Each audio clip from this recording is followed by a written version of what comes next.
Break के बाद आपका स्वागत है। इस वक्त की बड़ी खबर आपको बता रहे हैं। इस वक्त की बड़ी खबर, एलओसी पर अब कोई गोलाबारी नहीं। सेना ने जारी किया आधिकारिक बयान। एलओसी पर अब कोई गोलाबारी नहीं।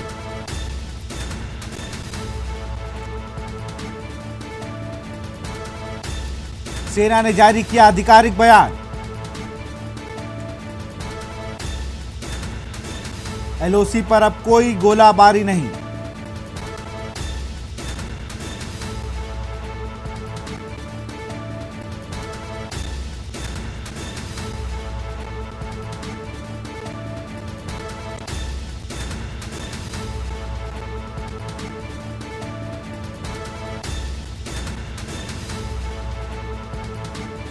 एलओसी पर अब कोई गोलाबारी नहीं। सेना ने जारी किया आधिकारिक बयान। एलओसी पर अब कोई गोलाबारी नहीं।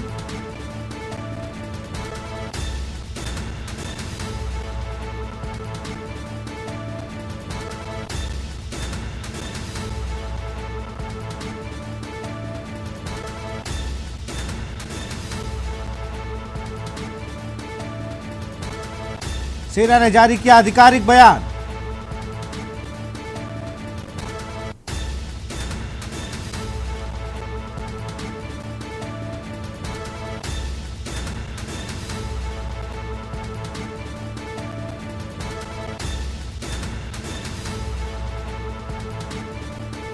सेना ने जारी किया आधिकारिक बयान।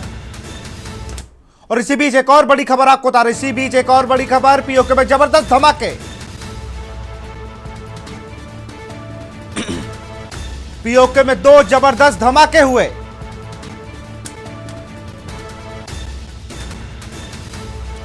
दो धमाकों से दहला पीओके। पीओके में दो जबरदस्त धमाके हुए।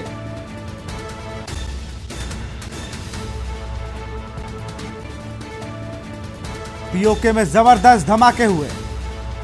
पीओके में दो जबरदस्त धमाके।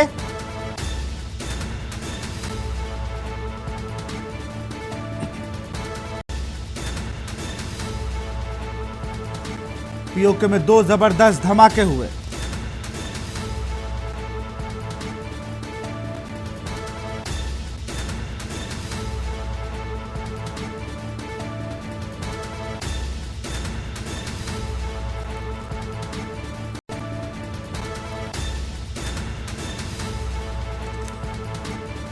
और हमारे साथ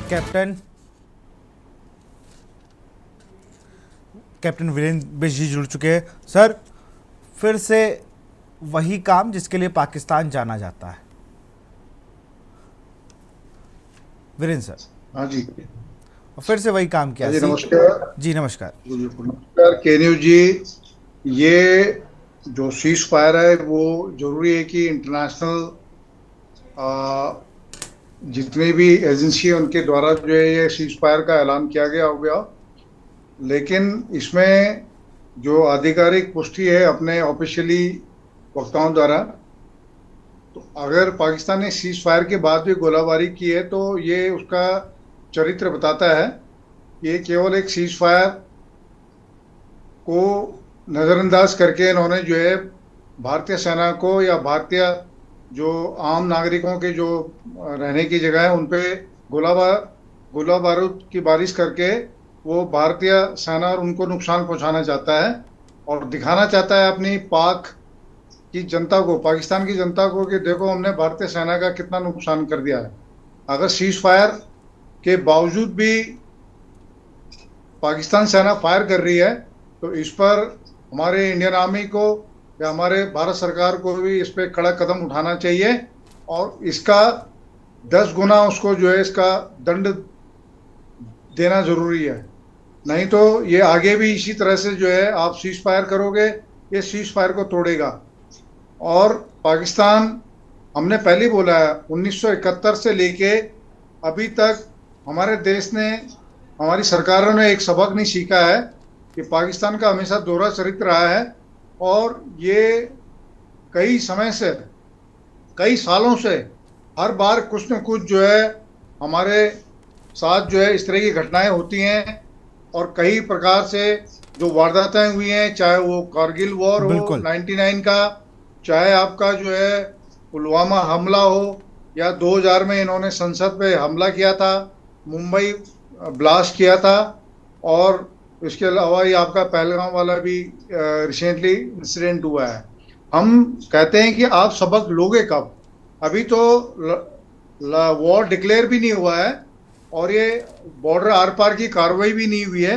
केवल अपनी अपनी जगहों से दोनों सेनाएं जो है यहाँ से मिसाइल, मोटर या ड्रोन के जरिए ही हमले हो रहे हैं या एयरफोर्स के जरिए हम रहे हैं, लेकिन वॉर अभी डिक्लेयर नहीं। आर पार की मैकेनाइज्ड इन्फेंट्री का जो वॉर होता है, उसी वॉर के बाद जो है निर्णायक लड़ाई की जाती है।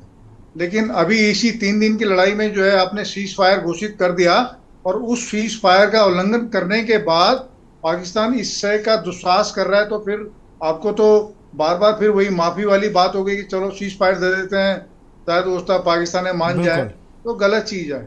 हम अभी भी कहना चाहते हैं कि पाकिस्तान जो है ये बाज में नहीं आएगा, ये किसी न किसी तरह के षड्यंत्र आपके साथ करेगा, आपके साथ धोखा करेगा। एक तरफ आपसे हाथ मिलाएगा, दूसरी तरफ आपकी पीठ पे छुरा घोंपेगा।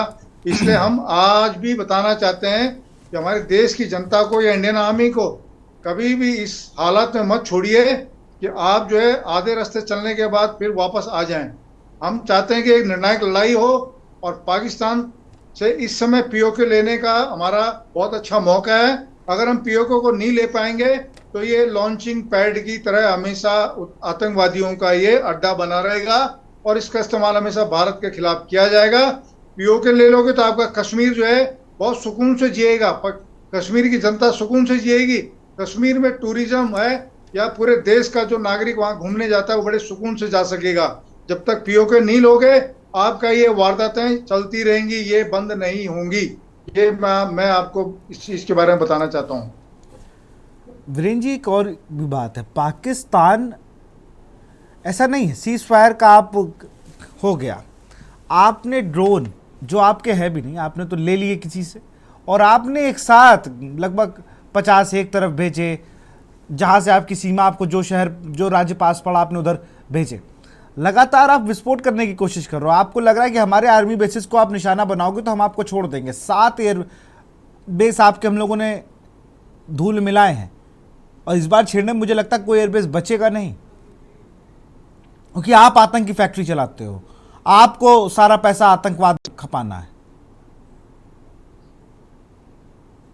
बिल्कुल बिल्कुल, जो आप कह रहे हैं कि वो हमने बोला है कि 1971 से लेकर आज तक पाकिस्तान को पता है कि हम हिंदुस्तान के साथ आमने सामने की लड़ाई नहीं लड़ सकते हैं, तो वो आतंकवादियों को बनाकर वहाँ के लोगों को गुमराह करके इस्लाम के नाम पे, और जैसे उनके जनरल का बयान था कि ये जो पाकिस्तान बना है सन 1947 में, ये पाकिस्तानी मुस्लिम डोमिनेटिंग कंट्री है, और हिंदू हमारे जो हैं जिनको काफिर करके कहते हैं कि वो हमारे दुश्मन हैं। तो जब उनकी एक आइडियोलॉजी इस तरह की है, तो आप कैसे उम्मीद कर सकते हैं पाकिस्तान से कि आप हमेशा दोस्ताना कोई आपका रिश्ता के साथ रहेगा? उसकी फिलॉसफी है, उसकी आइडियोलॉजी है, और वो बिना आतंकवाद के एक भी रोटी नहीं खा सकता है। आतंकवाद के नाम पे ही उसकी फंडिंग होती है अरब कंट्रियों से, जो दूसरे जो आपके मुस्लिम कंट्रीज हैं उनके सामने जाकर जो है हमेशा जो है वो आतंकवाद को पनाह देने के लिए जो है वहाँ से फंडिंग की जाती है उसको। और कश्मीर का क्यों राग अलापता है? आप सोचिए कि अगर इसको कश्मीर की इतनी चिंता है, तो आपके बारामूला उड़ी सेक्टर के अंदर अभी सिविलियनों के घरों में जो है उन्होंने बम गिराए हैं। बिल्कुल, वो कौन है? वो भी तो मुस्लिम है। आपका मुस्लिमों के प्रति प्यार थोड़ी दिख रहा है। आप तो केवल पाकिस्तान में जो लोग जनता रह भी रही है, आप उसको नहीं संभाल पा रहे हो, उनको सही प्रकार से सही लालन पालन नहीं कर पा रहे, उनको रोजगार नहीं दे पा रहे हो। गरीबी वहां पर जो है भुखमरी हो रखी है, महंगाई इतनी त्रासदी हो रखी है।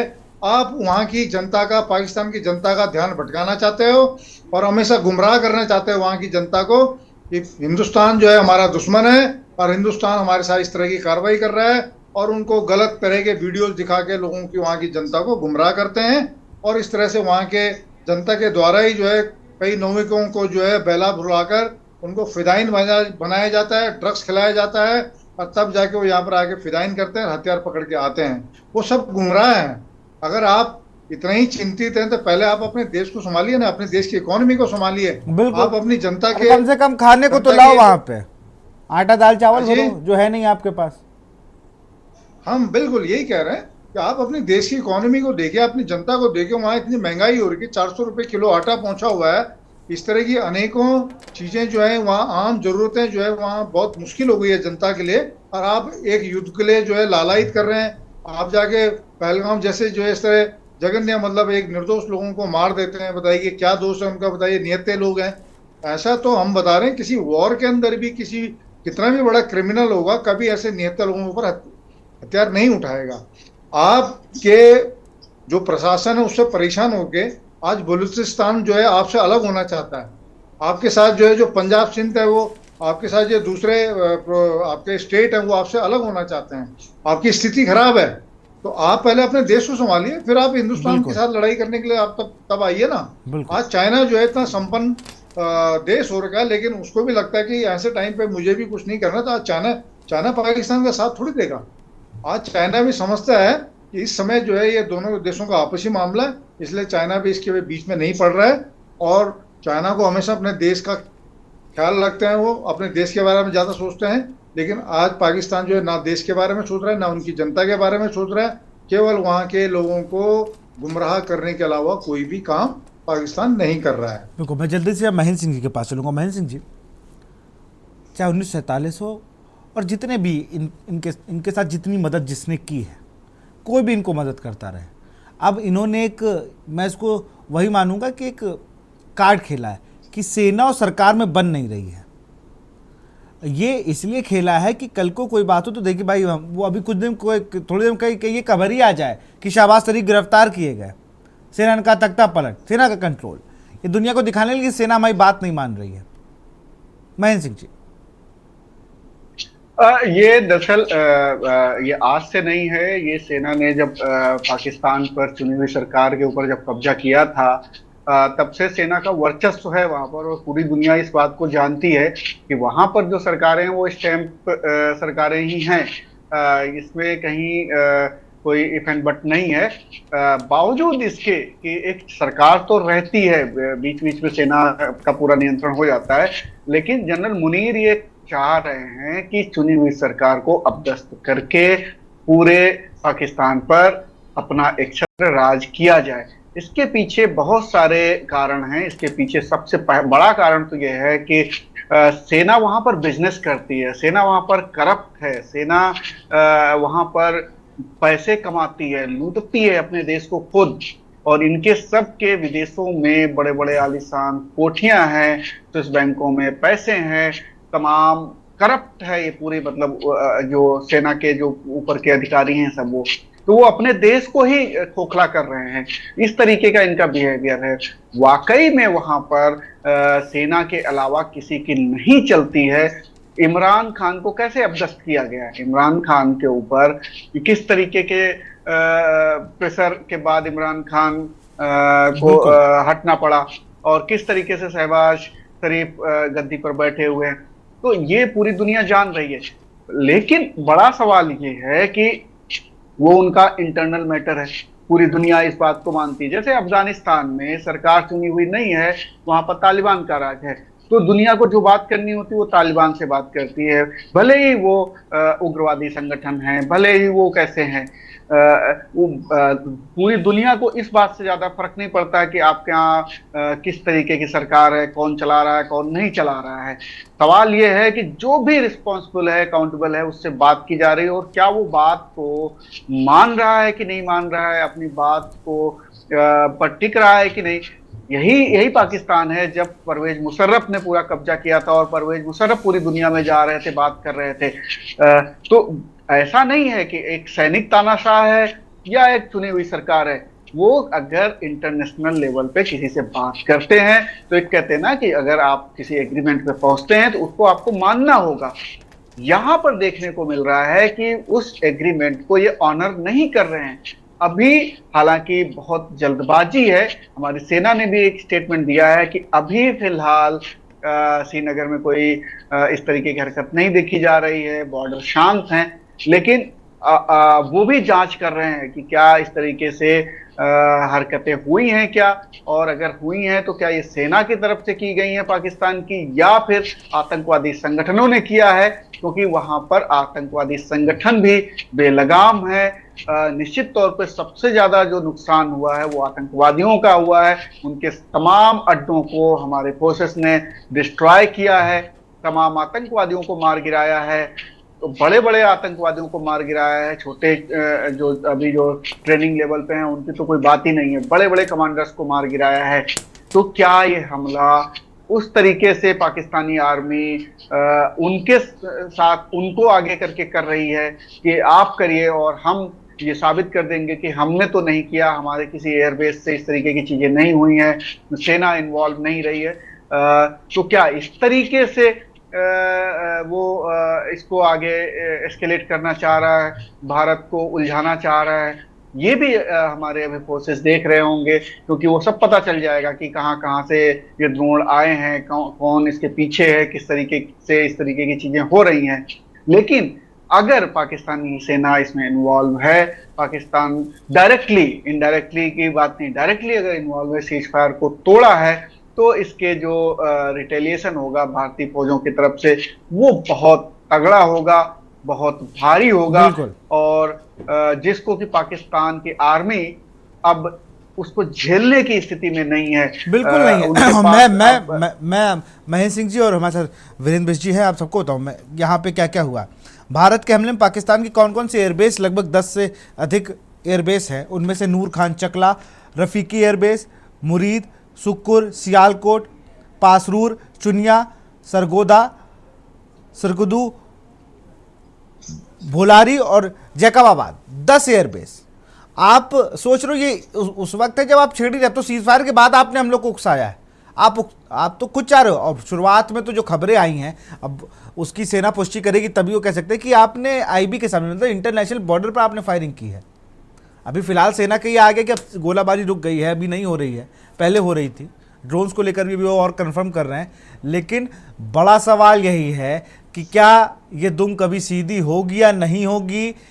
बड़े बड़े पावर्स के पास जाकर भारत के संबंधों का फायदा उठाकर कि भारत इनके अच्छे संबंध हैं, और उन लोगों ने भी किस बिहाफ पे भारत से सीज फायर के लिए कहा। कौन सी वो 48 घंटे की बड़ी बैठक थी, कौन से वो लोग थे जो लगे थे कि भैया चलिए, मतलब मैं समझ नहीं पा रहा हूँ 48 घंटे से बड़ी बैठक कर रहा है 1-2 देशों के बीच सीज फायर के लिए, समझौते के लिए, और वो आज सुबह तक हमला कर रहे हैं हमारे ऊपर। उनकी इतनी हिम्मत है, और वो उसके बाद कह रहे हैं कि देखिए भारत घुटनों पे आ गया है।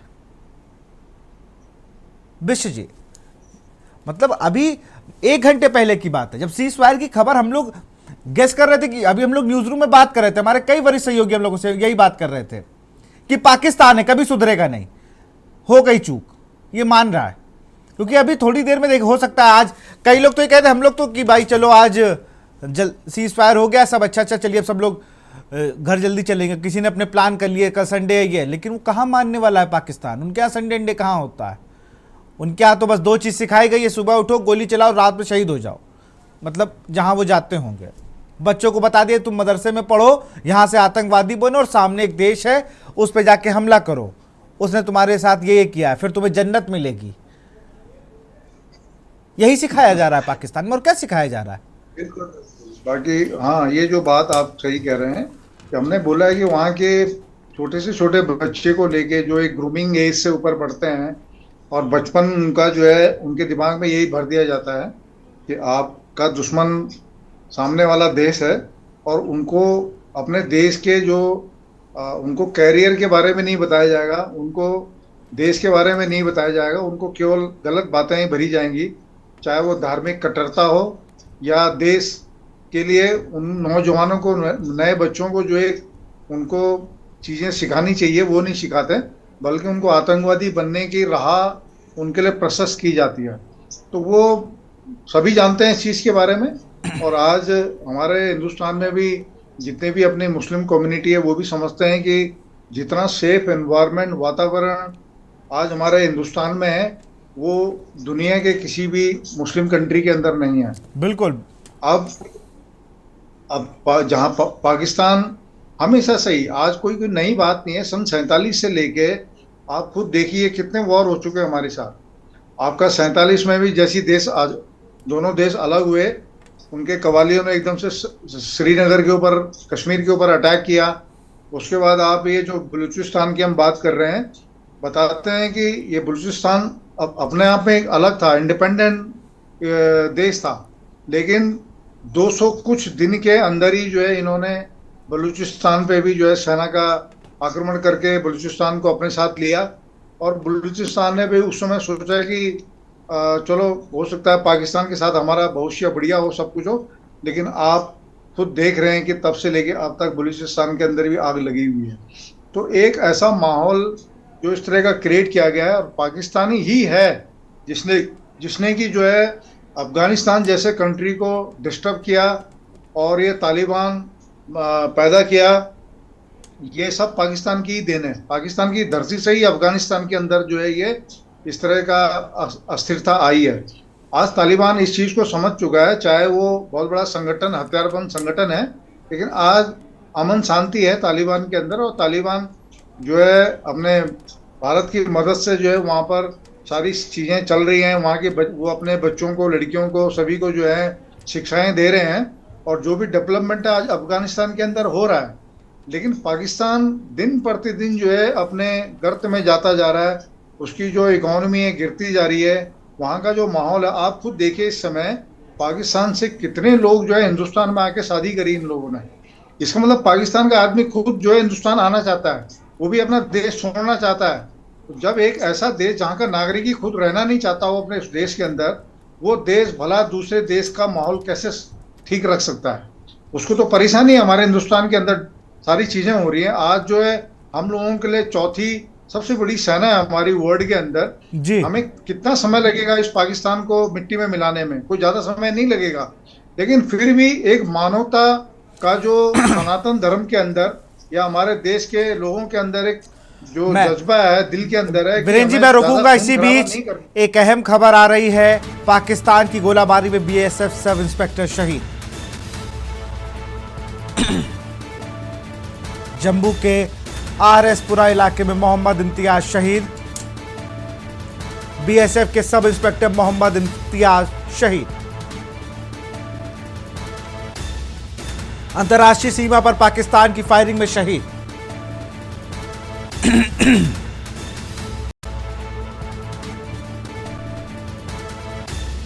जम्मू के आरएसपुरा इलाके में मोहम्मद इम्तियाज शहीद।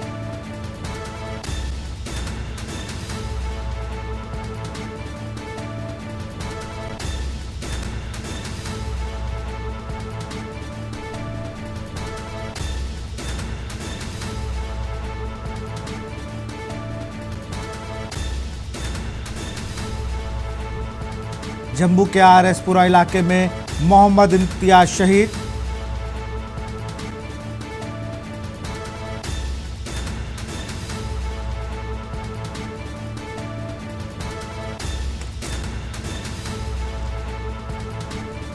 पाकिस्तान की गोलाबारी में बीएसएफ सब इंस्पेक्टर शहीद।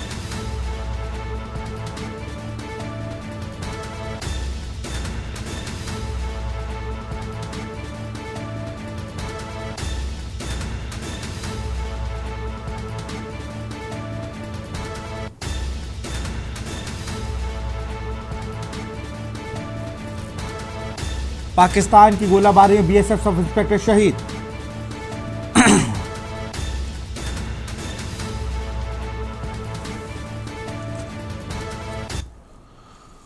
वीरेंद्र बिष्ट जी, हमारे बहादुर बीएसएफ के जवान भी शहीद हो गए, और इंटरनेशनल सबसे बड़ी बात है, शहीद कहां पर हुए? इंटरनेशनल बॉर्डर पर। अभी तक, आज से पहले तक इंटरनेशनल बॉर्डर पर कोई फायरिंग नहीं हो रही थी। हाँ, तो ये अभी इस समय ऐसा है ना, जो स्थिति वॉर वाली स्थिति हो रखी है, तो चाहे वो लाइन ऑफ एक्चुअल कंट्रोल हो या आपके इंटरनेशनल बाउंड्रीज हो, सभी जगह पाकिस्तान ने ये उल्लंघन किया है। तो वो एक वॉर लाइक सिचुएशन तो क्रिएट वो खुद ही कर रहा है। और इसमें अब हमें कोई ज़्यादा इस चीज़ों के बारे में सोचने की ज़रूरत नहीं है, लेकिन जो हमारे रक्षा विशेषज्ञ होंगे या हमारे जो डिप्लोमेट हैं या जो हमारे आपके इंडियन आर्मी के जनरल्स हैं, वो उन सब का सोच विचार चल रहा होगा कि अगला जो एक्शन होगा हमारी इंडियन आर्मी का वो क्या होगा, जिसमें कि जो है इसको बहुत जोर से जो है इसको झटका दिया जाएगा और उसको नुकसान पहुंचाया जाएगा। अब इसमें सोच विचार वो खुद कर रहे होंगे, बाकी हम लोग तो केवल एक न्यूज़ के माध्यम से बातचीत करते हैं।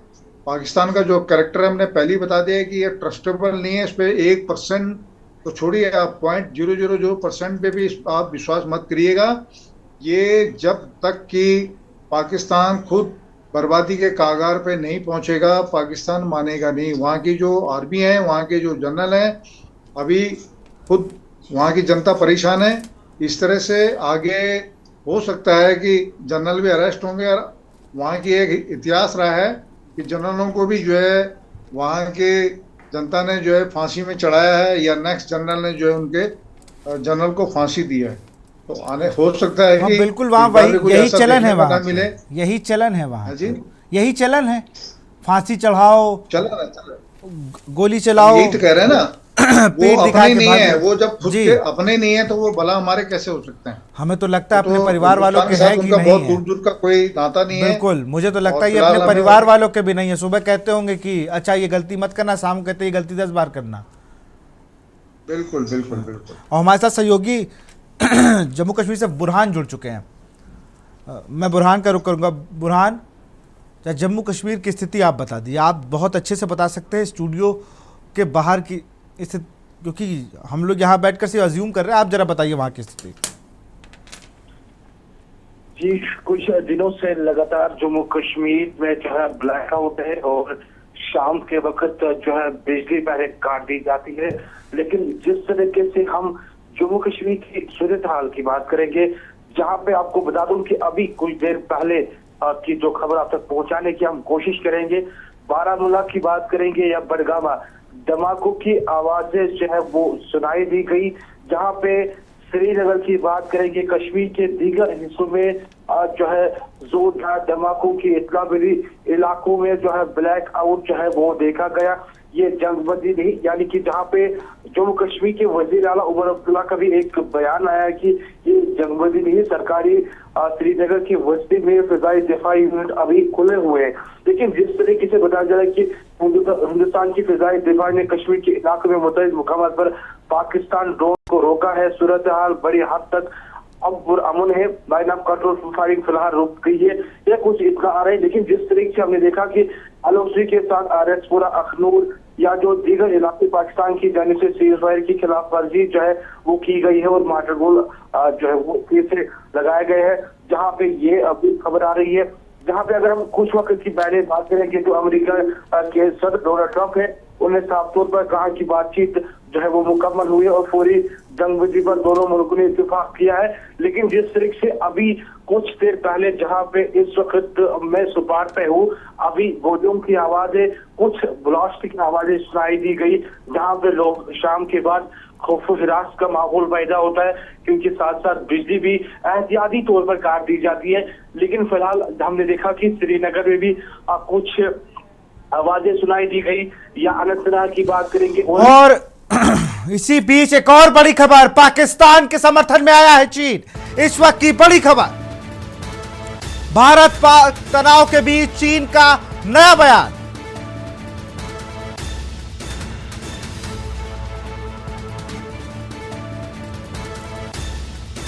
चीन के विदेश मंत्री ने पाक के डिप्टी पीएम से बात की, पाकिस्तान को अपनी संप्रभुता का हक।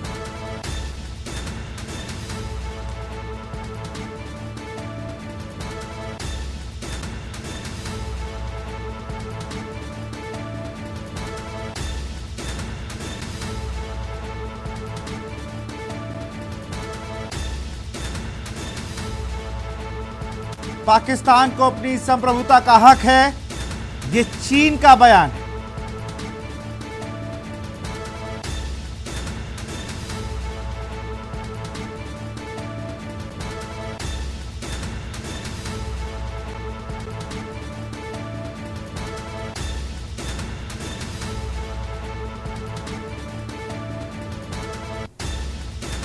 चीन के विदेश मंत्री ने पाक के डिप्टी पीएम से बात की।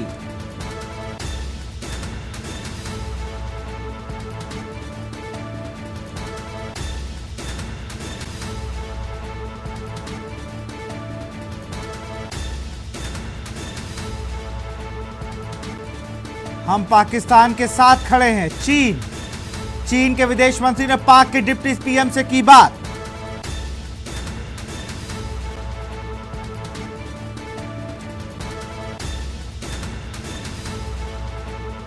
और सीधे मैं महेंद्र सिंह जी का रुख करूंगा। महेंद्र जी, जिसकी हम बात कर रहे थे वही हुआ, आ गया चीन। अभी तक जो बैकडोर से था वो सामने आ गया। अब कोई इफ एंड बट नहीं है, हम वॉर की ओर बढ़ चुके हैं, ऐसा माना जाए। चीन दरअसल वॉर के अभी उसको कोई अनुभव तो है नहीं, बहुत सालों से वॉर में आया नहीं, और उसके जो फर्जी हथियार थे वो हमने टेस्ट कर लिए 2-3 दिन के अंदर, वो किस तरीके से नाकाम साबित हुए हैं। तो अब पाकिस्तान उसके पास गया होगा, बोला होगा कि भाई आप 2 लाइन बोल दीजिए हमारे समर्थन में, जिससे कि थोड़ा सा हिंदुस्तान आज जो अगर रिटेलिएट करेगा तो हम बचे रहें। लेकिन भारतीय सेनाएं चूंकि हर फ्रंट पे, अभी जब पाकिस्तान के साथ हम इंगेज थे तो हमारे पास जानकारियां, सभी के पास ये जानकारियां हैं कि हम ईस्टर्न फ्रंट पे भी उतनी ही मुस्तैदी के साथ डटे हुए थे कि कहीं बांग्लादेश या चाइना कोई हरकत ना करे, हमारे चिकन नेक पे किसी तरीके से कोई हमला ना करें उधर। तो क्योंकि बांग्लादेश के जो अभी सर्वे सर्वा बने हुए हैं, वो चाइना में जाके ये बकवास करके आए थे कि हमारा एक छत्रराज है समुंदर पे इधर, और हम चिकन नेक को कभी भी इस तरीके से कर सकते हैं। तो हमारी फौजें ईस्टर्न फ्रंट पे भी उसी तरीके से सतर्क थी, और वो सारी तैयारियों के साथ थी कि अगर कहीं कोई हरकत ये करते हैं तो हम उसका माकूल जवाब देंगे। तो चाइना अब खुल के आ गया, पहले सपोर्ट कर रहा था, उसको अपने फाइटर जेट्स दिए, उसको अपने ड्रोन दिए, तमाम और गोला बारूद दिया होगा। लेकिन चाइना के गोला बारूद या चाइना के ड्रोन या फाइटर जेट्स की कोई ये कहा जाए कि कोई क्वालिटी होगी या कोई भरोसा किया जा सकता है, वो नहीं है। और दूसरी बात, चाइना खुद मुसीबत में है, चाइना को खुद अमेरिका घेर के चारों तरफ से रखे हुए है। अभी आर्थिक प्रतिबंध जिस तरीके से चाइना पे, टैरिफ वॉर जिस तरीके से अमेरिका के साथ चल रहा है, उसमें बहुत बड़ा नुकसान हो रहा है उसको। दूसरा, जिस तरीके से वो एक रास्ता बना रहा है वहां पर बलूच और लिबरेशन आर्मी के लोग, वो उसकी नाक में दम किए हुए हैं, तो वो भी वहां पर मुसीबत में है। बहुत पैसा वहां लगाया हुआ है चाइना ने। तो चाइना बैकिंग तो कर रहा था, बहुत समय से कर रहा था कि उसका जो इन्वेस्टमेंट है उधर वो बचा रहे, सुरक्षित रहे। अब उसको शायद ये डर सता रहा होगा कि अगर कहीं बलूचिस्तान अलग हो गया, भारत ने सपोर्ट कर दिया, तो सबसे ज्यादा जो नुकसान होगा आर्थिक तौर पर, पाकिस्तान तो बटेगा ही, लेकिन आर्थिक तौर पर जो नुकसान होगा वो चाइना का होगा। और शायद यही पोस्चरिंग वो कर रहा है कि किसी तरीके से अब भारतीय फौजें जो हैं बहुत बड़ा हमला ना करें पाकिस्तान पे, बहुत ज्यादा रिटेलिएट ना करें, नहीं तो बिना बात के चाइना का बहुत बड़ा नुकसान होगा। हालांकि इंटरनेशनल कम्युनिटी इस बात को एक्नॉलेज कर रही थी, पहले से ही कर रही थी कि जिस तरीके से चाइना और पाकिस्तान के इंटरेस्ट हैं एक दूसरे के देशों को लेकर के, तो चाइना मदद करेगा। जैसे कि तुर्की, जिसका कोई इंटरेस्ट भी नहीं है पाकिस्तान में, वो सिर्फ मुस्लिम राष्ट्र है और वो खलीफा बनना है उसको, तो इसलिए वो इंटरवीन कर रहा था। तो ऐसी चाइना को भी अभी कुछ दिन पहले भीख मांग रहे थे, बिल्कुल चाइना को भी इधर का चौधरी बनना है। उसको लगता है कि वो बहुत बड़ी ताकत है और वो अमेरिका को और तमाम यूरोपियन यूनियन को वो टक्कर देगा, तो वो धमकाता रहता है छोटे छोटे देशों को आसपास के। लेकिन ऐसा नहीं है कि चाइना अगर इंडिया को थ्रेट देगा, तो उधर जापान है जो इंडिया के सपोर्ट में खड़ा हुआ है, उधर रूस भी है इधर अमेरिका भी है, इधर तमाम ऐसे देश हैं। मतलब ऐसा नहीं, अगर ये ऐसी ही हालात बनते हैं तो ये फिर एक बड़े युद्ध के तौर पर इंगेजमेंट होगा। मतलब फिर ये जो अभी रूस और यूक्रेन का युद्ध रुका है बड़ी मुश्किल से, कल ही सीज फायर हुआ है उनके यहाँ, और अगर चाइना इस तरीके से उकसाने वाली बातें करता है तो फिर ये इसके रिपरकेशंस बहुत ज्यादा होंगे। और शायद ये एक मतलब इंटरनेशनल कम्युनिटी के लिए ये एक थोड़ा सा थ्रेटनिंग बात होगी कि क्या तीन ऐसे देश जो परमाणु शक्ति संपन्न है वो क्या आपस में भिड़ जाएंगे क्या? बिल्कुल। तो ऐसा ऐसा ऐसा होगा नहीं, लेकिन ऐसी आशंकाएं। तो इससे इसके बाद क्या होगा कि इंटरनेशनल कम्युनिटी और ज्यादा सतर्क होगी और ज्यादा दबाव डालेगी इन सभी देशों पर कि आप इस तरीके की बातें ना करें। और शायद पीस टेबल पे जो लाना चाह रहा है पाकिस्तान को अमेरिका, वो कायदे से लेके आए कि अब आपको हरकत नहीं करनी है। तो मैं इससे ज्यादा अभी फिलहाल के डेवलपमेंट में नहीं देख रहा हूं कि चाइना का ये जो बयान है ये एक्सपेक्टेड लाइन पे ही है, बस वो खुल के उसने बयान दे दिया और शायद वो आज की रात पाकिस्तान को प्रोटेक्ट करना चाहता है। और वो इंडिया के लिए बयान दिया गया है कि आप बहुत ज्यादा बड़े पैमाने पे ऐसी रिटेलिएशन मत करना जिससे कि उसके हित प्रभावित हों। बिल्कुल, आप बने रहिए महेंद्र सिंह जी हमारे साथ। हम लोग खबर बताते हैं, चीन जो है वो आ गया है ना पाकिस्तान की समर्थन में। यहाँ रुकते एक छोटे से ब्रेक के लिए। आप देख रहे हैं के न्यूज, खबरों का सारथी। ब्रेक के बाद आपका स्वागत है। हमसे चलते हैं महेंद्र सिंह जी के पास, हमारे साथ जुड़े हुए हैं वरिष्ठ पत्रकार महेंद्र सिंह जी। चीन, अभी आपने जापान का जिक्र किया, जापान हमारे साथ है। अगर ऐसी नौबत आ जाएगी तो फिर तो पता चल जाएगा कूटनीतिक हमारी, जो हम लगातार, ऐसा नहीं है कि हम लोगों ने ऐसे ही, आपने हमारे, आप पहली चीज़ तो पाकिस्तान, मतलब शब्द वो आते हैं कि जिन्हें बोला नहीं जा सकता। पहली चीज़, अभी आज शाम से तो वही आ रहे हैं। मैं बुलेटिन कर रहा था जब सीज फायर और युद्ध विराम सब खबरें आई, बहुत गुस्सा आया और मुझे लगा चलो अच्छा ठीक है, अगर ये सब चीज़ें हो गई हैं, इतनी शर्तें हैं, तब ठीक है। जैसे 8 बजा आपस में बात हो रही है और एकदम से सीज फायर के उल्लंघन की खबर, तो और गुस्सा। लेकिन भारत जैसा सहनशील देश जो इतना सहन कर रहा था अब तक, अभी भी वो नहीं कह रहा है कि चलिए ठीक है, अभी वो सोच रहा है कि तुम लोग मान जाओ, क्योंकि जो बहुत सहन करते हैं जब वो बाउंस बैक करते हैं तो कुछ बचता नहीं है। ये उसी स्थिति में है अब भारत। ये बाउंस बैक करेगा तो हो सकता है पाकिस्तान को हम लोग 2025 में माने कि हाँ वहाँ पे ऐसे ऐसे लोग हुआ करते थे, अब फिर से नई लॉबी आ गई है। जी बिल्कुल, देखिए सहनशीलता में बड़ी ताकत होती है। लोग इस डॉक्ट्रिन को, इस सिद्धांत को थोड़ा अन्यथा ले लेते हैं कि हम बड़े शांतिप्रिय देश हैं, हमें तो एग्रेसिव होना चाहिए, हमें ये होना चाहिए। एग्रेसिव है तो पाकिस्तान तो क्या कर पाया? वो ना तरक्की कर पाया, ना उसकी आर्मी प्रोफेशनल बन पाई, ना लोकतंत्र बचा हुआ है, कुछ नहीं। तो जब आपको एक देश चलाना होता है तो आपको ठंडे दिमाग से सोचना होता है, एक नहीं कि इम्पल्सिव आप डिसीजन ले रहे होते हैं, क्योंकि आपके जो नागरिक हैं उनकी सुरक्षा, उनकी तरक्की, उनके हित, वो सब कुछ जुड़े हुए होते हैं। तो देश चलाना और सब जगह चौक चौराहों पे बात करना, वो बड़ा फर्क होता है। गली मोहल्ले के गुंडों की तरह जिस तरीके से पाकिस्तान हरकतें करता है वो एक अलग है। तो वो ना देश चला पा रहा है, ना सेना चला पा रहा है, ना कोई प्रगति कर पा रहा है, कुछ नहीं है उसके यहाँ। तो इसलिए कहा जाता है भारत जो है बुद्ध और गांधी का देश, इसीलिए कहा जाता है कि सहनशीलता में बड़ी ताकत होती है। शांति वही कर सकता है ना जिसके पास ताकत होगी।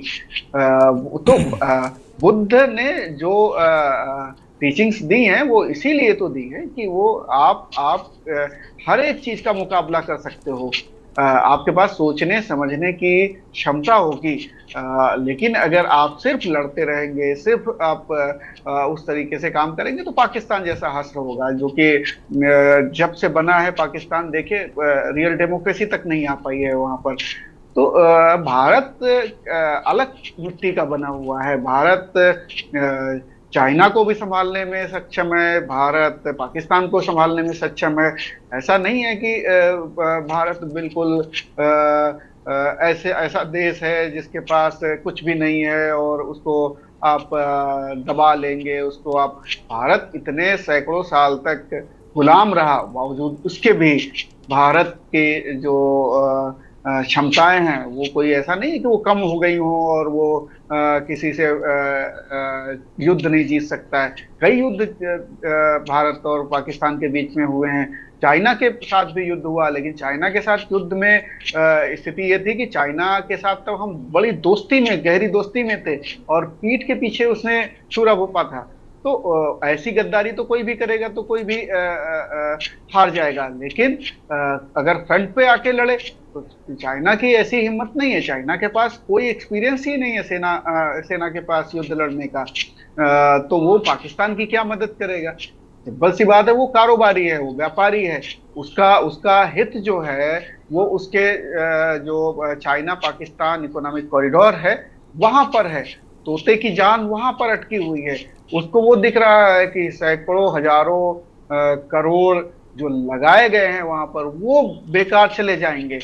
तो उसके लिए पाकिस्तान का सरवाइव करना बहुत जरूरी है।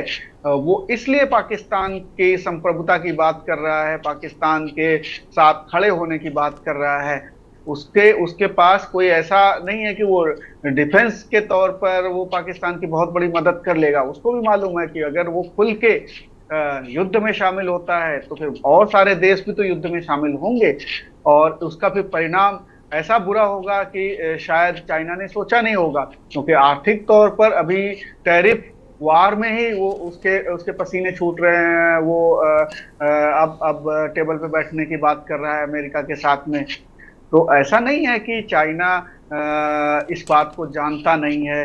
चाइना सिर्फ पोस्चरिंग करता है। चाइना अगर इंडिया और पाकिस्तान के बीच में आता है तो फिर उधर उसके अपने जो इंटरनल मैटर्स हैं वो भी, तो जहां जहां वो आंख दिखाता रहता है वहां वो देश भी तो हमारे साथ आएंगे जिनको हम सपोर्ट करते रहे हैं। तो ऐसा नहीं है कि हम कूटनीतिक तौर पर बिल्कुल अलग थलग हैं। यूं ही हम इकोनॉमिक ताकत नहीं है, यूं ही हम परमाणु ताकत नहीं है, या यूं ही हम सैन्य ताकत नहीं है। हमारी सेनाएं टॉप 4 में आती हैं, टॉप 5 में आती हैं, जो दुनिया की सर्वश्रेष्ठ सैन्य ताकतें हैं उनमें से। तो ऐसा सिर्फ इसलिए वो कर रहा है क्योंकि उसको अपने आर्थिक हित सुरक्षित करने हैं। और वो खुद चाह रहा होगा कि ज्यादा इंगेजमेंट ना रहे, हिंदुस्तान पाकिस्तान इनका युद्ध ना हो, जिससे कि उसके आर्थिक हित प्रभावित ना हो। तो मुझे इसके अलावा चाइना के इस बयान में और ज्यादा कुछ नहीं दिख रहा है, सिर्फ वो पोस्चरिंग कर रहा है। और मुझे लग रहा है कि सिर्फ थोड़ा ये है कि भारत को लगे कि नहीं, हाँ कोई आ गया है तो थोड़ा कम मारे। लेकिन अब तो भाई जवाब ऐसा देना है कि कल शहबाज शरीफ और मुल्ला मुनीर जो है ये व्हाइट हाउस की सीढ़ियों पे जाकर अपनी नाक रगड़े, ये व्हाइट हाउस में नाक रगड़े जाकर, क्योंकि जी बिल्कुल मैं रोकूंगा इसी बीच एक बड़ी खबर। भारत पाक तनाव के बीच इस वक्त की बड़ी खबर, थोड़ी देर में भारतीय विदेश मंत्रालय की होगी प्रेस कॉन्फ्रेंस।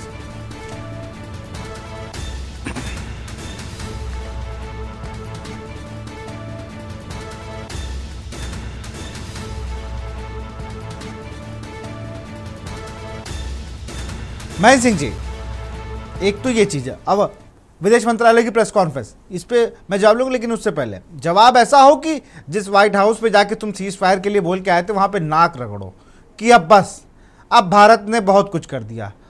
और हो सकता है कि ये कर ले, क्योंकि इनके पास क्या है, तो ना इनके पास खाना ना कपड़ा, जो है सब विदेश में है, अपने बच्चों को विदेश में भेज दिया है।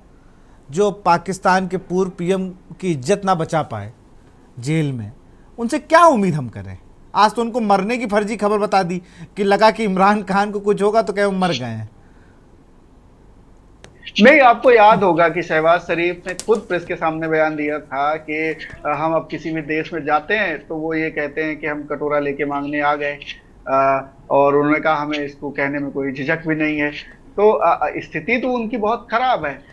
वो कूटनीतिक तौर पर आगे कहीं बढ़ पा रहे हैं और ना ही वो आर्थिक तौर पर आगे कहीं बढ़ पा रहे हैं। करप्शन बेहिसाब है, वहां पर एक सुपर रिच क्लास है और एक सुपर पुअर क्लास है।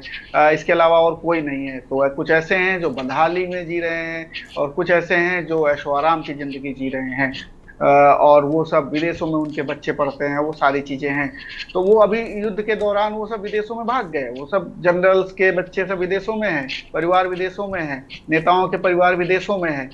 तो पाकिस्तान एक ऐसा कंट्री है, एकदम रॉक कंट्री है, जिसके बारे में कोई भी मतलब नजरिया किसी भी देश के नागरिक से पूछ लिए तो उसका नजरिया एक आतंकी देश के तौर पे ही रहता है कि वो बहुत ही ऐसा कंट्री है जहां पर कुछ भी कभी भी कर सकता है।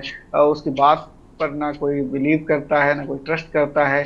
तो अब इंटरनेशनल कम्युनिटी के सामने वो क्या मुंह लेके जाएगा, क्योंकि वो सीज फायर का अगर आप उल्लंघन वाकई कर रहे हैं तो आप पे भरोसा फिर कोई क्या करेगा। आईएमएफ से जो लोन मिला है उस पर भी ये शर्तें बताई जा रही हैं कि इस तरीके की शर्तें थी और इन्हीं शर्तों पे लोन मिला है कि आप इस पैसे को डेवलपमेंट पे खर्च करेंगे, इस तरीके की हरकतों पे नहीं खर्च करेंगे। तो बहुत सारी चीजें हैं, बहुत सारी। अभी वो हो सकता है कि फिर ग्रे लिस्ट में चला जाए वो, और फिर कोई उसको पैसा देने के लिए तैयार ना हो। तो आर्थिक स्थितियां, और जब युद्ध में आप इंगेज होते हैं तो आर्थिक स्थितियां और खराब होती हैं, क्योंकि इसमें कितना पैसा खर्च हो जाए कुछ पता नहीं होता है। तो ऐसे हालात में अब पाकिस्तान के पास क्या बचा है, ये एक बड़ा इस हरकत के पीछे की क्या मंशा है ये समझना बड़ा मुश्किल है। अभी प्रेस कॉन्फ्रेंस होगी विदेश मंत्रालय की, तो ये साफ होगा कि ये हरकत किसकी है। क्या ये सेना की हरकत है या फिर ये आतंकवादी गुटों की हरकत है।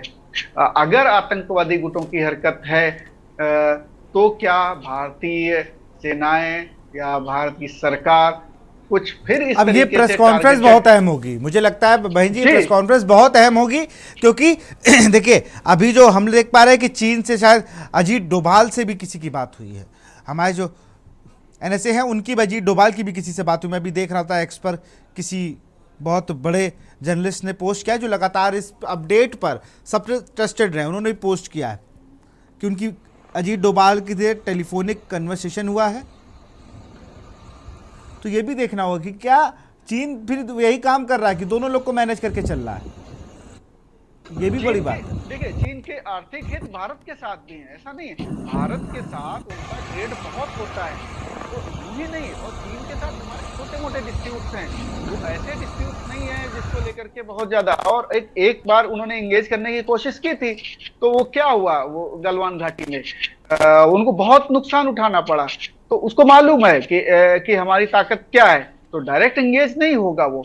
उसको बस मैं जो कह रहा हूं कि उसको अपने इकोनॉमिक हित दिख रहे हैं, और इसी वजह से वो बचाव की मुद्रा में आया कि ये कहीं से भी इंगेज ना हो, ये दोनों फौजें, ये दोनों देश, क्योंकि इससे जो नुकसान पाकिस्तान का होगा या जो इंडिया का होगा वो तो होगा ही होगा, बेमतलब में चाइना का बहुत बड़ा नुकसान हो जाएगा। जितने के वो हथियार नहीं बेच पाएगा उससे ज्यादा बड़ा नुकसान चाइना का हो जाएगा। और यही वजह है कि चाइना बहुत फिक्रमंद होगा कि ये किसी भी तरीके से ये जो है रुक जाए, ये युद्ध के हालात ना बने, क्योंकि युद्ध किसी समस्या का समाधान तो होता नहीं है, और युद्ध अगर बढ़ गया तो फिर गुस्सा सबके अंदर है। फिर बहुत सारे देश हैं जो गुस्से में बैठे हुए हैं, कोई किसी के यहाँ बम फोड़ देगा, कोई किसी के यहाँ बम फोड़ देगा, क्योंकि भारत, चीन, पाकिस्तान, ये मतलब अगर इंगेज होते हैं तो बहुत बड़ी बात होगी दुनिया के लिए। अभी तो बहुत लिमिटेड युद्ध हो रहा था, उसी में दुनिया इतनी परेशान थी कि यूक्रेन और रूस कब युद्ध बंद करेंगे या इजराइल का कब युद्ध बंद होगा। बड़ी मुश्किल से ये बंद हो पाए हैं। और दूसरी तरफ ट्रंप साहब भी नोबेल प्राइज के लिए कोशिश कर रहे हैं कि शांति के मसीहा बन के वो नोबेल प्राइज उनको मिल जाए। बड़े समय से उनकी ये कोशिश रही है, तो वो भी ये चाहेंगे कि इस तरीके की चीजें ना हो और उनका डायरेक्ट इन्वॉल्वमेंट रहे, कि उन्होंने देखिए युद्ध रुकवा दिए, उन्होंने देखिए सीज फायर करवा दिया रूस और यूक्रेन के साथ, उन्होंने देखिए इजराइल का फिलिस्तीन और इजराइल का युद्ध रुकवा दिया, उन्होंने देखिए पाकिस्तान और इंडिया का रुकवा दिया। तो ये पूरी तरीके से वो भूमिका बन रही है कि उनको नोबेल पीस और आपको प्राइज रोकेंगे मिल किसी भी महेंद्र जी, मैं रोकूंगा सीधे विदेश मंत्रालय की प्रेस कॉन्फ्रेंस करते हैं, सीधे विदेश मंत्रालय की प्रेस कॉन्फ्रेंस में। आक्रमण अत्यंत ही निंदनीय है और पाकिस्तान इनके लिए जिम्मेदार है। हमारा मानना है कि पाकिस्तान इस स्थिति को ठीक से समझे और इस अतिक्रमण को रोकने के लिए तुरंत उचित कार्रवाई करे।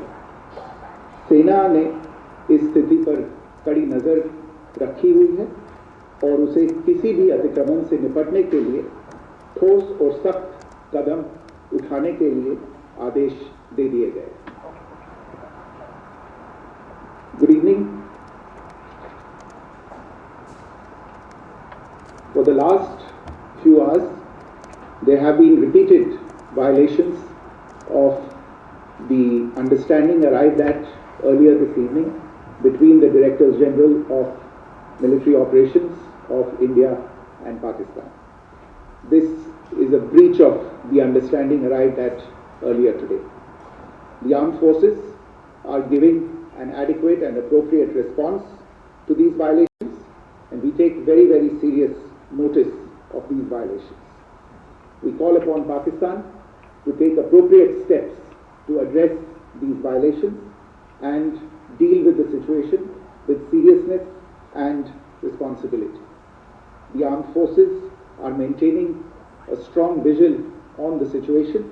They have been given instructions to deal strongly with any instances of a repetition of the violations of the borders along the international border as well as the line of control. Thank you.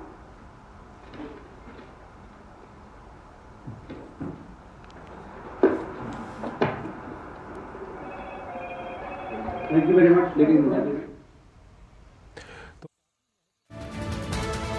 समझौते का उल्लंघन हुआ है।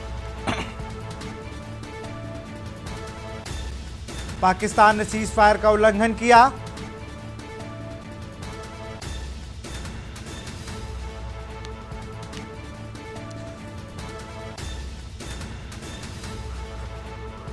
विदेश सचिव विक्रम मिश्री की press conference.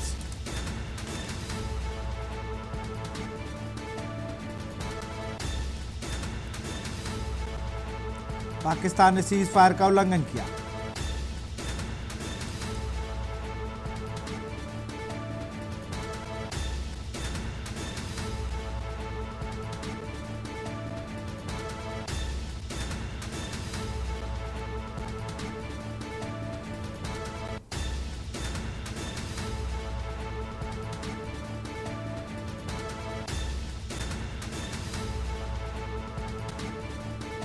Pakistan ने समझौते का उल्लंघन किया।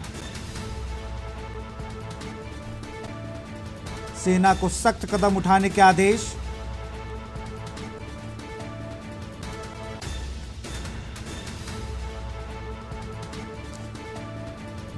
महेंद्र सिंह जी हमारे साथ जुड़े हुए हैं, महेंद्र सिंह जी का रुख करेंगे। अब तो कह दिया कि भाई हमने सेना को कड़े जवाब देने के लिए बोल दिया है, लेकिन मुझे इस प्रेस कॉन्फ्रेंस में वो गुस्सा नजर आया विदेश सचिव के चेहरे पर देखते हुए, जो 50 सेकंड की प्रेस कॉन्फ्रेंस जब सीज फायर किए करने आए थे तब नजर आया था।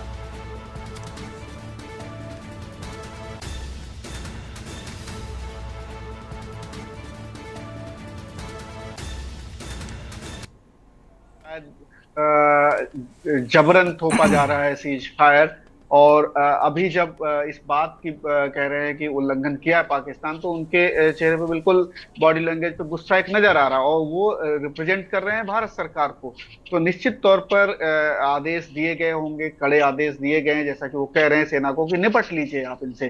तो सेना को तो बस इशारा काफी होता है, यहाँ तो सख्त आदेश दिए गए हैं कि आप इस जो आपका एनिमी है, जो आपका ये पागल जनरल है पाकिस्तान का मुनीर, उसको आप जरा सबक सिखाइए। शायद इसी तरीके की भाषा में बताया गया होगा। और सेना शायद अपना काम कर रही होगी, बिल्कुल। क्योंकि पाकिस्तान मतलब उस कुत्ते की दुम की तरह है जिसकी दुम ही काट दीजिए तभी वो सीधी हो सकती है, वरना वो सीधा नहीं होगा।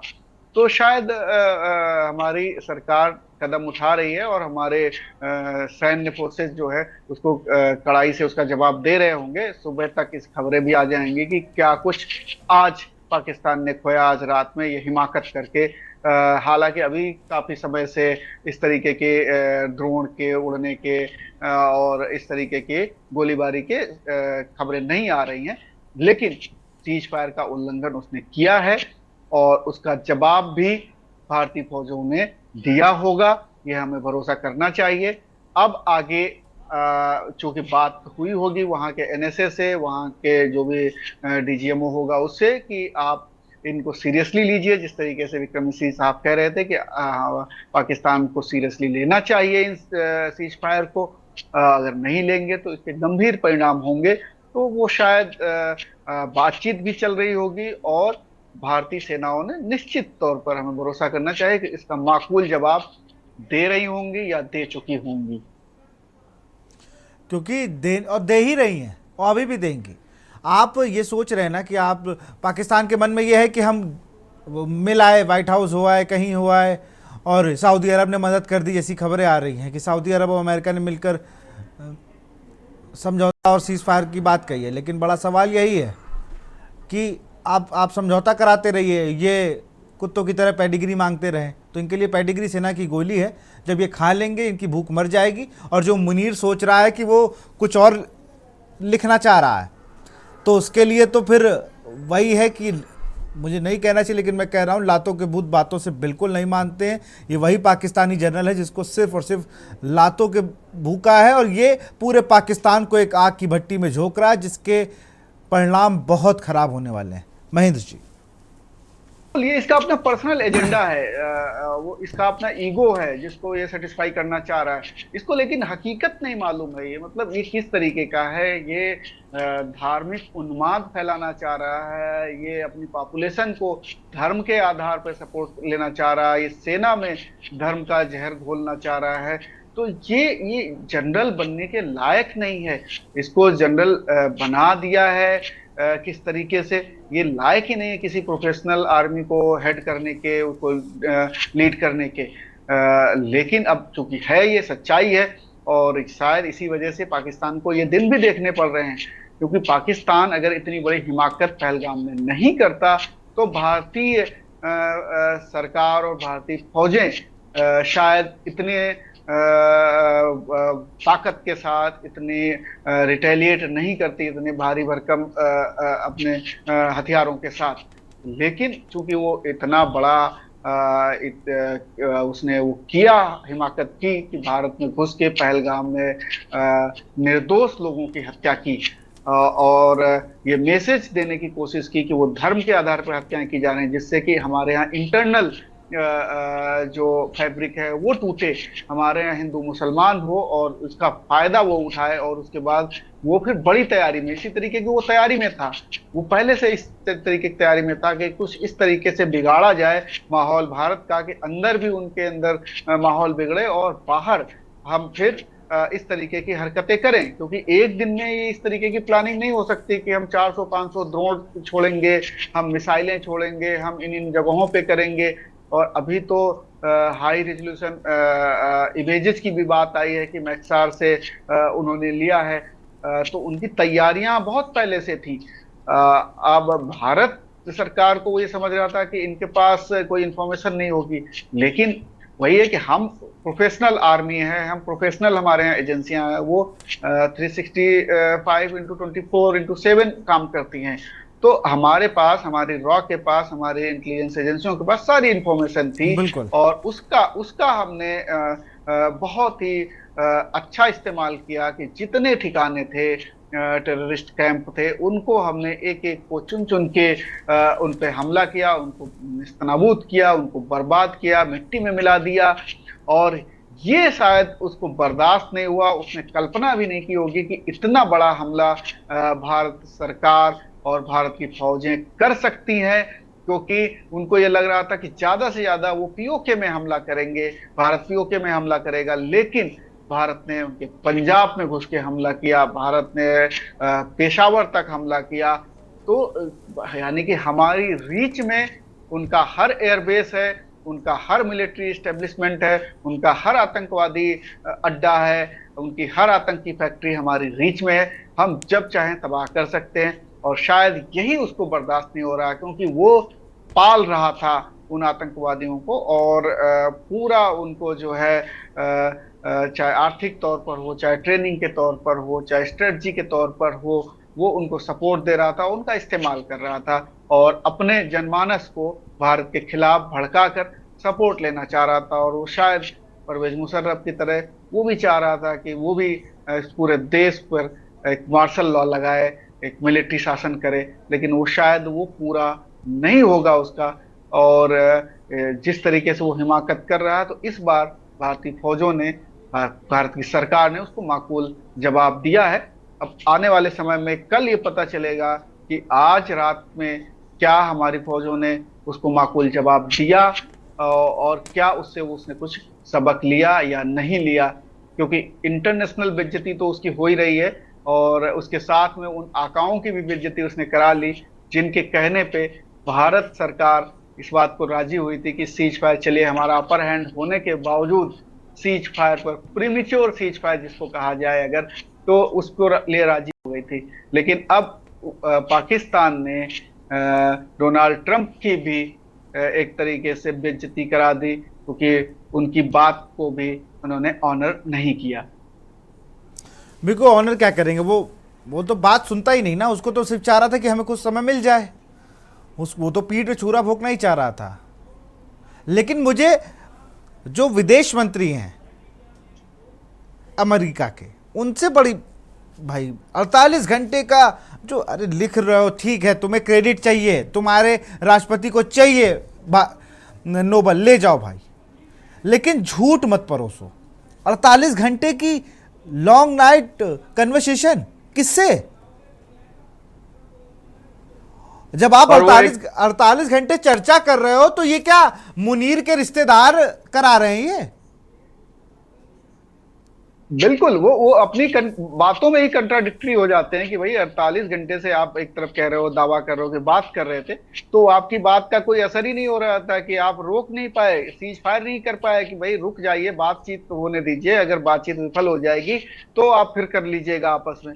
एक तरफ पूरी क्षमता के साथ पाकिस्तान भारत पे हमला कर रहा है, पूरी क्षमता के साथ, जितनी उसकी क्षमता है, उसने फाइटर जेट्स, मिसाइल्स, ड्रोन सबका इस्तेमाल किया। दूसरी तरफ भारत सिर्फ सिलेक्टेड जगहों पर रिटेलिएट कर रहा था, जहां जहां एस्टेब्लिशमेंट हैं, जहां जहां आतंकी अड्डे हैं, बहुत ही प्रिसाइजली हमला कर रहा था। तो संतुलित और इफेक्टिव जो हमला है वो कर रहा था भारत, और पाकिस्तान बौखलाया हुआ था और वो हमला कर रहा था। तो आप बातचीत 48 घंटे से अगर कर रहे थे, तो सही में ये बात सवाल तो उठता है कि आप किससे बात कर रहे थे और क्या बात कर रहे थे आप अगर अमेरिका जैसी ताकत हैं और आप बात कर रहे थे और आपकी बात को कोई वैल्यू नहीं दे रहा था, तो आप फिर बात क्या कर रहे थे? तो ये सवाल तो उनके बयान में खुद वो अपने देश को एक तरीके से देश की साख को भी वो गिरा रहे हैं। तो विदेश मंत्री का बयान निश्चित तौर पे बहुत ही एक तरीके से कहा जाए कि उनके अपने देश के लिए भी अच्छा बयान नहीं था।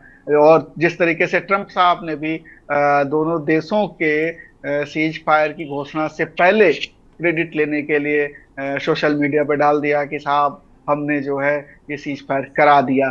तो अब आप सोचिए कि क्रेडिट लेने की होड़ थी, और अब क्या हुआ? आपने जिसको कहा कि हम हमारी बात को मानते हुए पाकिस्तान और हिंदुस्तान ने एक सीज फायर पे एग्री हो गए, और पाकिस्तान को आपने एक तरीके से लाइफ लाइन दी, वरना आज अगर वो हिमाकत कल की तरह करता और आज हमारे सैन्य फोर्सेस जो हैं उन पे रिटेलिएट करते, तो क्या होता उसका? तो आपने एक लाइफ लाइन दी उसको कि चलो ठीक है, लेकिन क्या उस आपकी बात को वो ऑनर कर रहा है? ये बड़ा सवाल है। और ऑनर नहीं कर रहा है तो आपकी बेइज्जती है, भारत की नहीं है। और इस तरीके से मतलब कूटनीतिक तौर पर भी पाकिस्तान विफल हो रहा है। उसका शायद ट्रस्ट डेफिसिट इतना हो जाएगा कि उस पर कोई भरोसा करेगा ही नहीं। और इन पर भरोसा करता ही कौन है? अभी देखिए, अभी बहुत छोटी सी बात है, पीएसएल इन क्या चल रहा था, दुनिया की सबसे बड़ी लीग जहां पर man of the match trimmer दिया जाता है, और ऐसी बातें पीएसएल के लिए बनाएंगे कि हम बड़े वो हैं। आज सैम बिलिंग्स और कई प्लेयर्स के मैं उनके अकाउंट चेक कर रहा था, वो कह रहे थे बस बच गए, ये बहुत बड़ी बात है। अब डर लग रहा है पाकिस्तान वापस जाने, अब वहां जाने के लिए सोचना पड़ेगा, इतना डर गए हैं। तो किसके लिए हो आप? अब किस फील्ड में आपने धोखा नहीं दिया? आप राजनीतिक में अपने लोगों को धोखा देते हो, वोट कहीं और होता है, प्रधानमंत्री कोई और होता है। आप धोखेबाज उस स्तर के हो कि आप अपने घर पर क्रिकेट खेलने के लिए बुलाते हो, उन पर गोली चलवा देते हो। आप क्रिकेट की फील्ड पे धोखेबाज हो। आप तो यहां तक सीज फायर की बात करते हो, बड़ी बड़ी बातें होती है, और वहां पर भी आप धोखेबाजी करते हो। धोखेबाजी के तो इनको नोबेल देना चाहिए। बिल्कुल आप ठीक कह रहे हैं, क्योंकि ये जब से इस देश का जन्म हुआ, आप ये सोचिए, जब से इस देश का जन्म हुआ 1947 से, तो लगातार ये क्या कर रहे हैं? अलग होते इन्होंने कश्मीर पे हमला कर दिया, कब आगे कहा कि कबायली हमला कर रहे हैं, जबकि वो कबायलियों के भेष में पाकिस्तान आर्मी थी। आपने जिस दिन आपका जन्म हुआ उसी दिन से आप इस तरीके की हरकतें कर रहे हैं। तो अब आप सोचिए कि जिसका इतिहास जन्म से ही इतना खराब हो, तो वो आगे उस पर भरोसा क्या किया जाए? भारत तो कम से कम भरोसा नहीं करेगा। इंटरनेशनल बिरादरी की उसके अपने हित हैं, अमेरिका के अपने हित हैं, तुर्की के अपने हित हैं, अजरबैजान के अपने हित हैं, तो वो उस पर करते हैं भरोसा। लेकिन बाकी कोई ऐसा देश जो वाकई सभ्य देश है, वो भरोसा नहीं करता इन पर। तो अब स्थिति ये है कि भारत आखिर ऐसे पड़ोसी देश को ट्रस्ट करे और उनकी बातों पर भरोसा करे और बिल्कुल सो जाएगा, ऐसी तो कल्पना पाकिस्तान को नहीं करनी चाहिए थी कि आपके सीज फायर के ऐलान के बाद हमारे जो फोर्सेज हैं वो सो जाएंगे या जश्न में डूब जाएंगे, या फिर हमारा पॉलिटिकल जो पूरा सेटअप है वो सब बहुत आराम से सो रहे होंगे। ऐसा तो नहीं है, ऐसा सोचना भी नहीं चाहिए था, और ऐसा हमने किया भी नहीं। जैसे कि खबरें अभी आ रही थी कि एहतियात के तौर पर सभी डीसीज को कहा गया था कि आपको ब्लैकआउट करना है, पाकिस्तान पर भरोसा नहीं करना है, और वो हो रहा था। इसी बीच सीज फायर का उल्लंघन हो गया। अगर हम ये ढिलाई बरत देते तो निश्चित तौर पर आज हमें बड़ी हानि होती, बड़ा नुकसान होता। लेकिन चूंकि हम प्रोफेशनल फोर्सेस हैं, हम एक जीवंत डेमोक्रेसी हैं जिसमें कि हर अंग 24/7 जागता है, जिसकी अपनी जिम्मेदारी जो है वो उसको निभाता है, तो हम इसीलिए आगे बढ़ रहे हैं, और वो पाकिस्तान इसीलिए गड्ढे में जा रहा है। पाकिस्तान का भरोसा इसीलिए कोई करता नहीं। और पाकिस्तान से आप और कोई उम्मीद भी नहीं कर सकते। इसके पास है क्या? ये हम अभी तो मैं देख रहा था कि वो आदमी नहीं मुझे दिख रहा है जो बड़ी बड़ी बातें कर रहा था पूरे वॉर में। मुझे जितना मतलब सबसे अच्छा आदमी वो लगा, बड़ी बड़ी बातें करके लंदन भाग गया, बिलावल भुट्टो। वो तो ना जाने क्या क्या, अब ऐसे लग रहा था कि कोई पिक्चर चल रही है, उसमें कह रहे हैं पानी नहीं खून बहेगा और हम लोग जवाब देंगे, और संसद भवन में वो जो हाथ आता ऐसे करके उनका एक्शन है, बड़ा बोल रहे थे कि हम जवाब देना चाहते हैं, हम शेर हैं। अब वो शेर हैं कि क्या हैं, अब वो उनको खुद ही पता होगा, लेकिन वो हैं कहाँ? पीएम से कोई बात ही नहीं कर रहा। सबसे बड़ी बात तो ये है कि चीन ने भी फोन किया तो डिप्टी पीएम को। पीएम का रोल क्या है पाकिस्तान में? बिल्कुल कोई अहमियत नहीं है। मैं वही कह रहा हूं कि पॉलिटिकल लीडरशिप की कोई अहमियत नहीं है, शहबाज शरीफ की कोई अहमियत नहीं है वहां पर। वो स्टैंप है वो सिर्फ, और कुछ नहीं है। और दूसरी बात बिलावल भुट्टो जरदारी की, तो वो जो कह रहे थे कि इंडस रिवर में पानी बहेगा या खून, तो पानी तो नहीं बह रहा, खून बह रहा है। वो Indus river valley, Indus river के किनारे किनारे आप देखिए, जितने बेसेज हैं वहां पे भारतीय सेनाओं ने हमला किया, तबाह किया। जितने आतंकी अड्डे हैं वहां तबाह किया। पंजाब में घुस के मारा, तो क्वेटा में मारा, पेशावर में मारा, कराची को तबाह किया, लाहौर को तबाह किया। तो खून तो भारतीय फौजें बहा ही रही। उनकी जो इच्छा थी, वो उनकी इच्छा थी वो बस थोड़ा सा उसको एडिट कर लीजिए कि वो हिंदुस्तानियों का खून बहाना चाह रहे थे, वो तो कल्पनाओं में ही हो सकता है। हकीकत में भारतीय फौजों ने वो इंडस रिवर में बहा दिया इनका खून। अब वो उनसे बर्दाश्त नहीं हो रहा है। पार्लियामेंट में वो उलूल जुलूल की बातें वो अपने पाकिस्तानी पार्लियामेंट में कर रहा है, अभी भी कर रहा है। वो तो मतलब उसको तो ये माना जाता है कि वो एक तरीके से बबुआ है पाकिस्तान में पॉलिटिक्स में। उसकी बात को कोई सीरियसली लेता ही नहीं है। वो कुछ भी बोल सकता है। तो उसकी बात को ज्यादा सीरियस लेने की जरूरत भी नहीं है। लेकिन पाकिस्तान में पॉलिटिकल लीडर जितने भी हैं मौजूदा दौर में, उनकी बातों को वाकई में कोई सीरियस नहीं लेता, कोई अहमियत ही नहीं है। जो भी डिसीजन या जो भी चीजें हैं वो सेना ले रही है। सेना से ही इसीलिए दुनिया भर के लोग बात कर रहे हैं, और सेना ही सारे फैसले ले रही है। वो चाहे एनएसए की नियुक्ति हो, वो चाहे जुडिशरी में नियुक्तियां हो, चाहे जुडिशरी से फैसले अपने फेवर में लेने की बात हो, वो सब चीजें सेना कर रही है वहां पर। पॉलिटिकल सिस्टम सिर्फ और सिर्फ एक दिखावे के लिए वहां पर बैठा हुआ है। शहबाज शरीफ की दिखावे के लिए प्राइम मिनिस्टर है, इसके अलावा अस्तित्व तो नहीं है वहां की सरकार की। अगर अस्तित्व होता तो आज ये सीज फायर का उल्लंघन नहीं हुआ होता। सीज फायर का उल्लंघन इस बात का सबूत है कि वहां पर शहबाज शरीफ की सरकार नहीं है, वहां पर सेना की सरकार है। और मुझे तो लगता है कि हमारे और आपके ऑफिस में जो रिसेप्शन पे लोग बैठते होंगे ना, उनकी इज्जत ज़्यादा है, बहुत इज्जत है।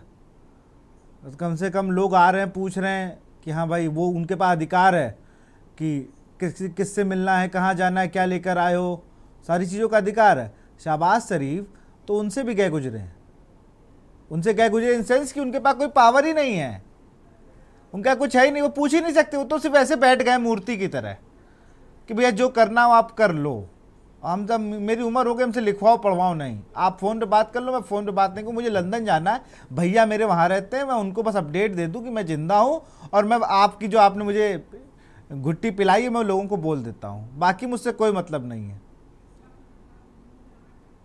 जी बिल्कुल। और आप देखिए विक्रम मिश्री साहब जो बात कह रहे थे कि पाकिस्तान को ये बताया गया है कि इसको आप सीरियसली लीजिए, इसको आप यूं ही मत लीजिए कि चलो ठीक है एक एग्रीमेंट हो गया। इसको आप सीरियसली लीजिए, आप अकाउंटेबिलिटी फिक्स कीजिए, और आप जो है एक एक एक ऐसे देश के तौर पर बर्ताव कीजिए जिस पे आप पे थोड़ा बहुत कुछ भरोसा बन सके। यूं ही मत आप हर बात को यूं ही उड़ा दीजिए हवा में। तो लेकिन पाकिस्तान है वो उसकी उसकी अहमियत इसी बात को लेकर के है कि वो पाकिस्तान है जिस पे कोई भरोसा ना करे, पाकिस्तान है जिसकी बात की कोई अहमियत ना हो, इसीलिए वो पाकिस्तान है। और ये हर बात को लेकर के, हर स्टेप को लेकर के ये चीज साबित हो जाती है। आज से नहीं, तमाम सालों से कितनी वार्ताएं भारत और पाकिस्तान के बीच में हुई, बहुत टॉक्स हुए, लेकिन नतीजा कभी नहीं निकला। जब जब भरोसा किया गया तो एक युद्ध देखने को मिला। अटल जी गए तो थे बस लेकर के, लेकिन क्या हुआ उसका नतीजा।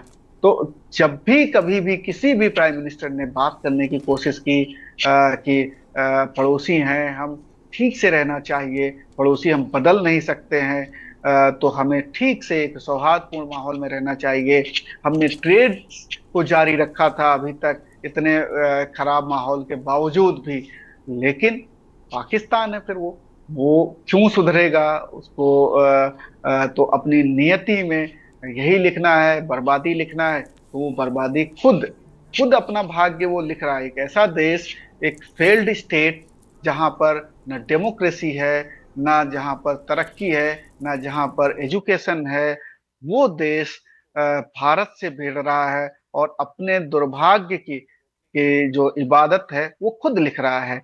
तो अब इसके बारे में क्या कहा जा सकता है ऐसे देश के बारे में, और ऐसे देश के जो हुक्मरान हैं जो चला रहे हैं, तो उन हुक्मरानों से क्या बात की जाए, क्या ट्रस्ट किया जाए। और शायद यही वजह है कि जब अमेरिका बीच में आया होगा तो शायद भारत ने कहा होगा चलो ठीक है मान ली जाए बात। क्योंकि इन पाकिस्तान के हुक्मरानों की बात पे भरोसा नहीं है, अमेरिका की बात पे कुछ भरोसा कर लिया जाए, ये शायद इंश्योर कर लें कि पाकिस्तान अब हिमाकत नहीं करेगा। लेकिन वहां पर भी दगा मिला, वहां पर भी हमें धोखा मिला कि वो भी नहीं रोक पाए इसको। तो अब इनका इलाज अच्छे से होना जरूरी है, और वो शायद हमारी फौजें ही कर पाएंगी, जैसा कि 71 में हुआ था। और जनरल मतलब किसी भी देश का जनरल इतिहास में शायद ये पहली घटना रही होगी कि वो सरेंडर करता है। तो इसी तरीके से शायद इनकी भी नियति होगी, जनरल मुनीर की, कि इनको भी कहीं ऐसा ना हो कि इनको सरेंडर करना पड़ जाए अपने फौजियों के साथ में।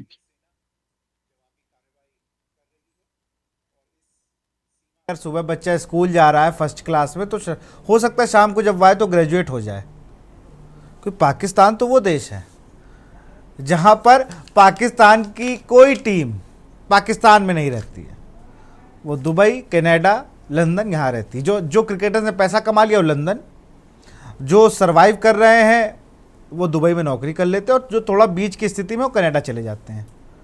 और फिर जब खेलना होता है तो टुकड़ों से टीम आती है, तुम 4 इधर 4 इधर 4 इधर। वही हाल सेना का है, सेना प्रमुख के बच्चे लग रहे हैं लंदन में, सूचना मंत्री का परिवार लंदन में, विदेश मंत्री का परिवार लंदन में, शहबाज शरीफ वजीर आजम कहे जाते हैं वो, उनका पूरा परिवार लंदन में। और लंदन में जाने के बाद वहां बैठ कर कहते हैं कि देखिए पाकिस्तान के साथ गलत हो रहा है। गलत तो तुम लोग कर रहे हो, जो वहां की आवाम के नाम पर पैसा लेते हो और उनको भट्टी में झोंक रहे हो, इस भट्टी में आतंकवाद की।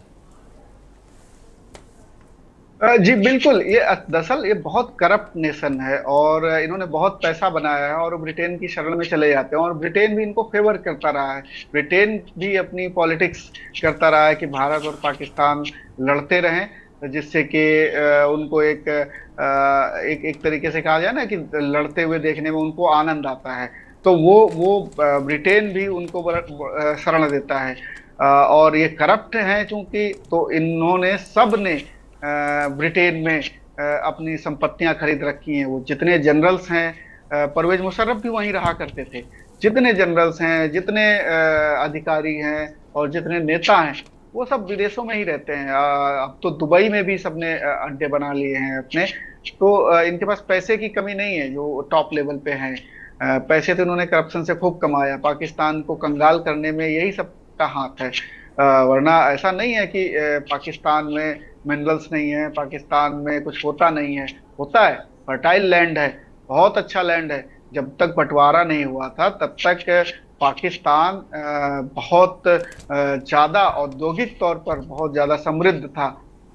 लेकिन अब पाकिस्तान जब बना तो आप देखिए उसी हिस्से का जो हिस्सा हमारा बहुत समृद्ध हिस्सा था, वो हिस्सा आज देखिए कंगाली की राह पर है।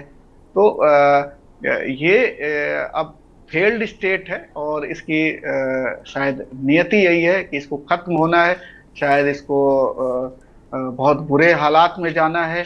हालांकि पड़ोसी होने के नाते कोई देश अगर खराब स्थिति में हो तो दूसरे देश पे भी उसका इम्पैक्ट पड़ता है, और अगर संपन्न देश हो तो उसका इम्पैक्ट पड़ता है। तो हमारे लिए तो ये खराब स्थिति होगी कि वो उसमें गरीबी हो, गुर्बत हो, क्योंकि वो आतंकवादी पैदा करेगा फिर, और हमारे लिए ही मुसीबत बनेंगे। तो हमारे लिए भी अच्छा है कि वो ठीक हो जाए, थोड़ा संपन्न हो जाए, वहाँ पर एजुकेशन ठीक हो जाए, तो शायद वो पढ़ेंगे, लिखेंगे, समझेंगे और जानेंगे कि भारत क्या देश है, भारत के लोग कैसे हैं, और वो शायद फिर उनका माइंड बदले। लेकिन चूंकि एजुकेशन ही नहीं, मदरसे में सब पढ़ते हैं जहाँ पे धार्मिक शिक्षा दी जाती है, जहाँ पे ये सिखाया जा रहा है पाकिस्तान के मदरसों में कि आपको धर्म के नाम पे लड़ना है, तो वही काम करते हैं वहाँ पर। मॉडर्न एजुकेशन से बहुत बड़ी आबादी बहुत दूर है, और जो मॉडर्न एजुकेशन पा रहे हैं वो सब विदेशों में सेटल्ड हो रहे हैं। तो फेल्ड स्टेट के तौर पर इसकी पहचान है, और शायद कितने साल या दशक लगेंगे इसको एक अच्छा देश बनने में, और शायद तब तक बहुत देर हो चुकी होगी। मुझे लगता है बहुत देर हो चुकी है, और कई सारे कितने युवाओं को, कितने लोगों को इसने आग की भट्टी में, जो आप बने रहिए हमारे साथ, तो हम लगातार अभी आपको खबर बता रहे थे, अभी विदेश मंत्रालय ने प्रेस वार्ता भी की और बताया कि सीज़फायर का उल्लंघन किया है